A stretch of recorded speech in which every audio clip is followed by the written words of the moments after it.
আরে বাবা হা করো মুখটা ধরো ধরো। আচ্ছা বাবা খান, এটা খাইলে শক্তি পাবেন। বন্যা, তোর এত বড় সাহস! হ্যাঁ, সাহসের কি দেখছেন আপনি? আমি একদম ঠিক কাজ করেছি। হ্যাঁ, ঠিক কথাই বলেছে। আর সাহসের তুই কি দেখছিস? ওই তো ঠিকই বলছে।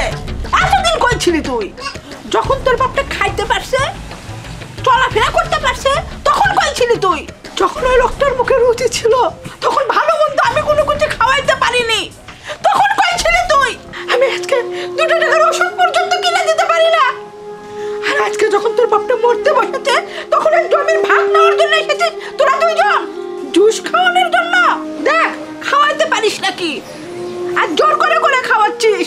আজকে খাবার তোর বাবার মুখ দিয়ে গাল দিয়ে বয়ে পড়ে যায়। 2 দিন আগে তোর বাবা তোর বাসায় গেছিল, তোর বউ আর তুই কি করছিস আমি কি কিছু জানি না? আমি কি কিছু শুনিনি? তাহলে শোন,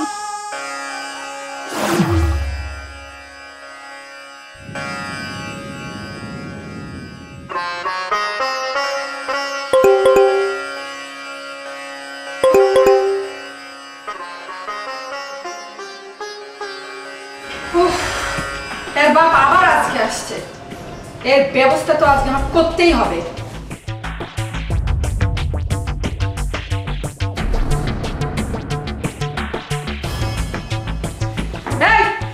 কি রে, কি সমস্যা তোর বাপের? কত তোর বাপ তো আবার আসছে। এই 2 দিন পর পর তোর বাপ এটা কি করবে আসে রে? আমি কি টাকার টাসকাল লাগাছি? প্রতিদিনই টাকা চাবার আসে। তুই যদি শোন, তোর বাপক যদি তোর বাড়ি তুলিস, আমি কি তোর বাপের বাড়ি চলে যাবো, কয়ে দিলাম। যা, কেমনে তোর বাপক তারাবো তারা, যা যা রে। যত সব ভাগ কালি আসে প্রতিদিনই, মনে হয় যে টাকার গাছ লেগে থুসে। এটি সিরমত দিমু।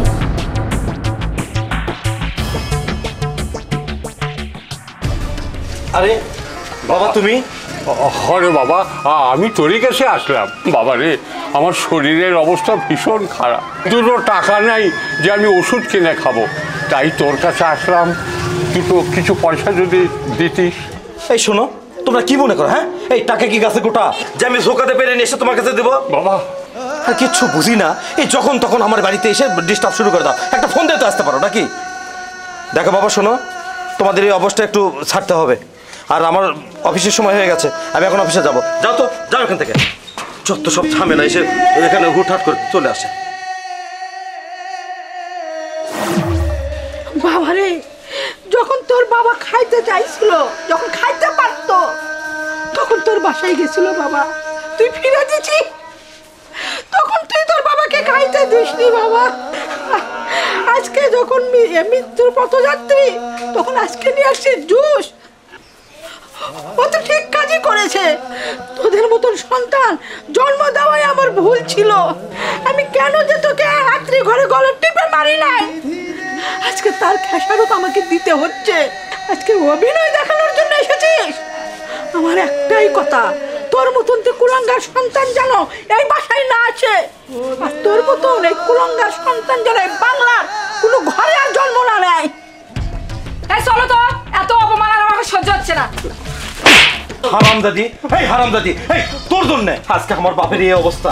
কোনো কিছু করতে পারিনি, বাবাকে আবার অপমান করে বাড়ি থেকে বের করে দিয়েছিস। বাবা, বাবা, বাবা, তুমি আমাকে ক্ষমা করে দাও বাবা।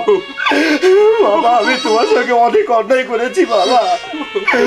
বাবা, আমি সত্যি অনেক অন্যায় করেছি বাবা, আমি সত্যি অনেক অন্যায় করেছি।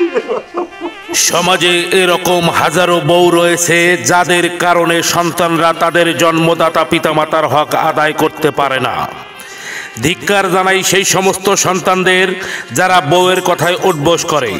আসুন পিতামাতার হক আদায় করি, একটি সুন্দর সাফল্যময় জীবন গড়ে তুলি। আমাদের সাথে থাকার জন্য ধন্যবাদ। আমার কোনো ভুল ছিল না মা, আমার কোনো ভুল ছিল না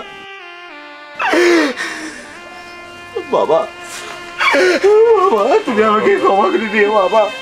আমাকে ক্ষমা করে দাও বাবা, আমিও ভুল করছি।